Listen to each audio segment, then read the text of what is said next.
Dongeng malam ini berjudul Pangeran Bayangan dan Cahaya yang Hilang.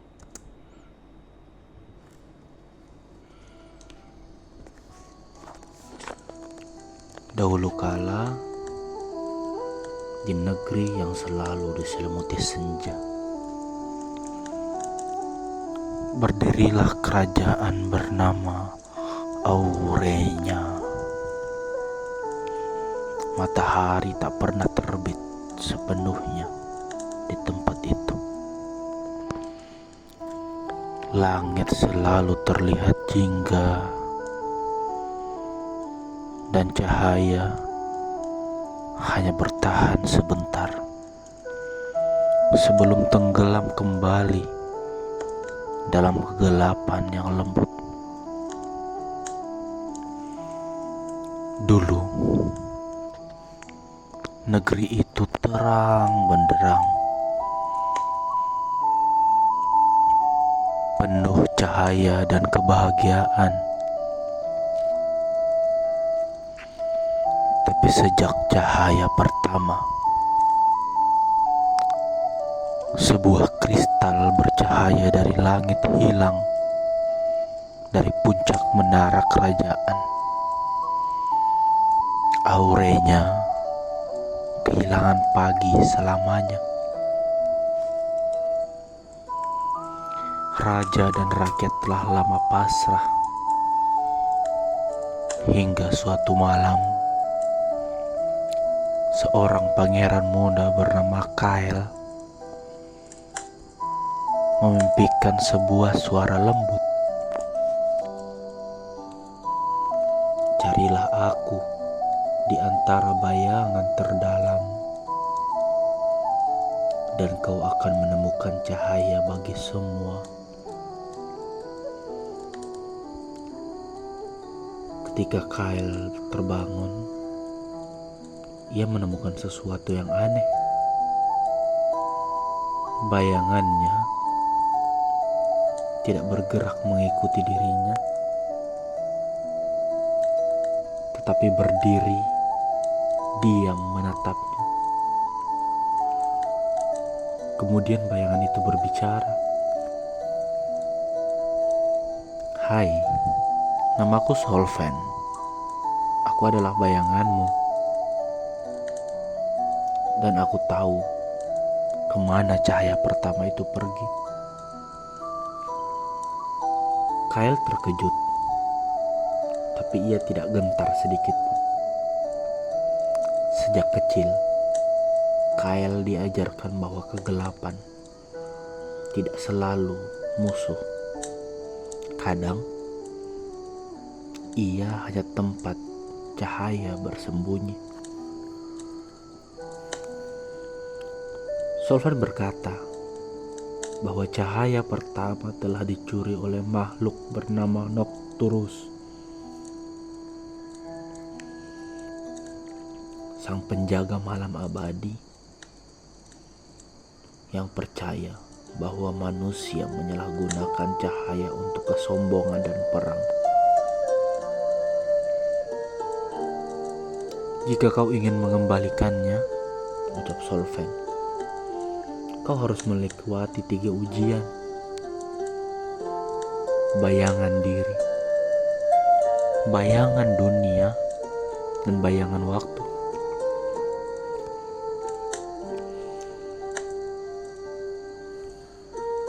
Mendengar itu, Kyle pun berangkat, ditemani bayangannya yang bisa menjelma berbagai bentuk: seekor gagak, sebuah pedang hitam, atau sebuah tongkat pemandu.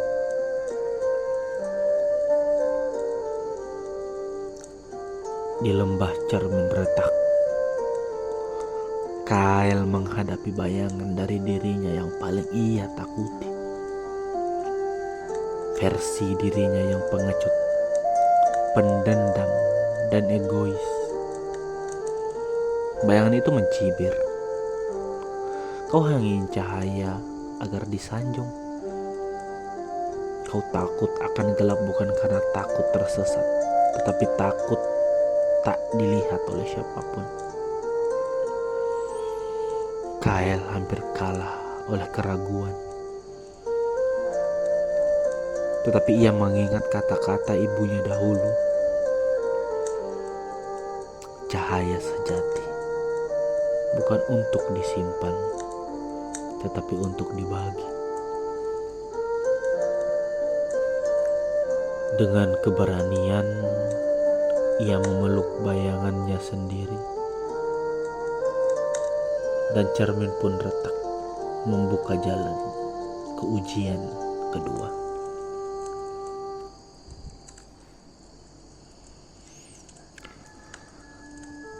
Kael dan Solven akhirnya tiba di kota gelap, tempat manusia hidup tanpa cahaya selama berabad-abad. Anehnya, mereka tetap bahagia. Anak-anak bermain di bawah lentera yang redup. Orang tua bercanda sambil makan malam di tenda lilin. Tak ada sinar matahari, tak ada kehangatan di antara mereka. Di sana Kael berkata, apakah kita benar-benar membutuhkan cahaya pertama untuk bahagia? Seorang nenek di kota itu menjawab, bukan sebuah cahaya yang kami rindukan, tetapi sebuah harapan. Jika kau bisa mengembalikannya, kami akan menerimanya. Tetapi jika tidak, kami akan tetap menyalakan cahaya kecil kami sendiri. Mendengar itu Kael menangis, menyadari bahwa dunia tak akan hancur tanpa terang. Tapi manusia membutuhkan harapan yang menyala di hatinya.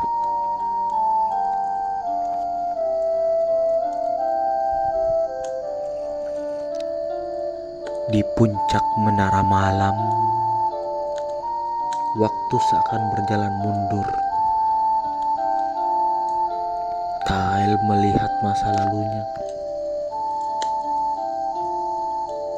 saat ia masih kecil dan membakar taman kerajaan karena bermain api. Saat ia memarahi sahabatnya karena iri hati. Dan saat ia berjanji ingin menjadi raja hanya agar disukai. Semua luka, kesalahan, dan penyesalan hadir secara bersamaan. Namun Solven sang bayangan berkata, semua bayangan ini bukan untuk menakutimu, tetapi untuk menunjukkan bahwa kau telah tumbuh. Kael menyentuh bayangan waktu yang terakhir.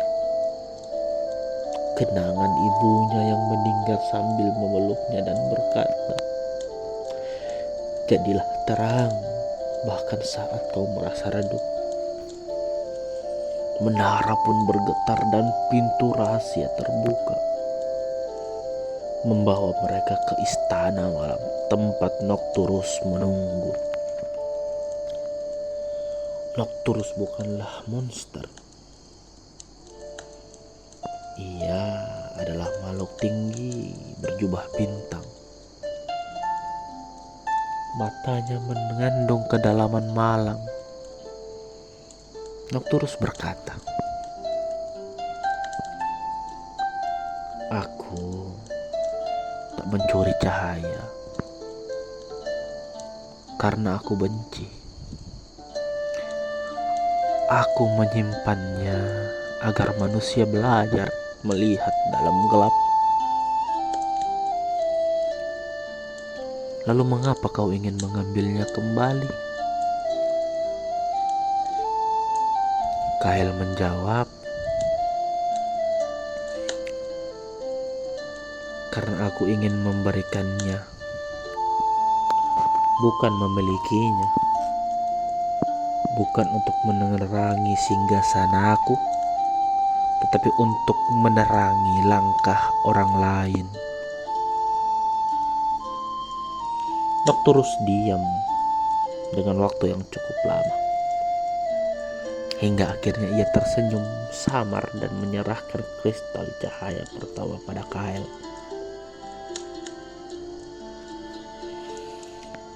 Ketika Kael akhirnya kembali ke menara kerajaan dan menempatkan kristal itu di puncaknya,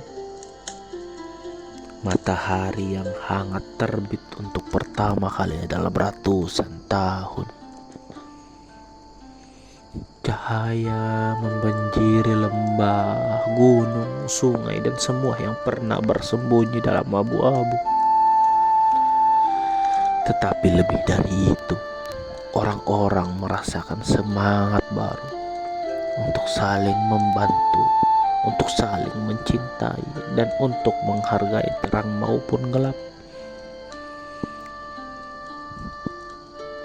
Kael dinobatkan sebagai Raja Fajar, dan ia membangun rumah cahaya dan bayangan, tempat siapapun bisa belajar bahwa kediaman sejati adalah kedamaian yang tidak hanya datang dari teman dan terang, tetapi juga dari menerima kegelapan.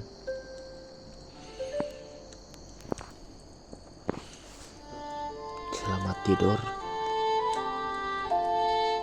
dan bangunlah dengan semangat yang indah.